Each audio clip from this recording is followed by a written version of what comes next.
Okay, Nautical Queen, I'm sorry. I was supposed to post this yesterday for you, but I forgot. All right, so this is part 2.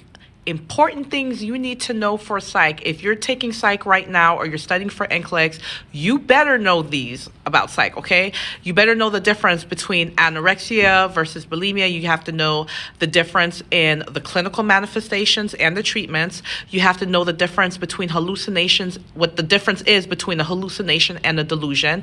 You have to know the types of hallucinations. Lithium, you have to know the therapeutic range. You have to know what the toxic levels are and the adverse effects of the different toxic levels. What else? Types of defense mechanisms. The difference between, projection versus, what's another defense mechanism? Regression. All those defense mechanisms, you have to know the difference between them.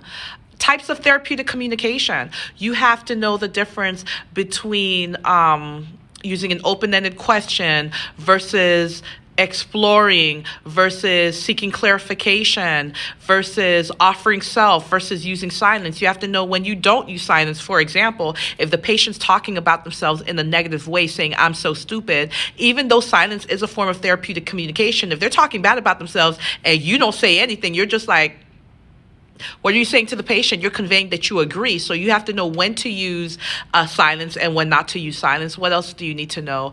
Types of phobias. You have to know the different types of phobias. The phobias of when they're afraid of heights versus closed spaces versus spiders, etc.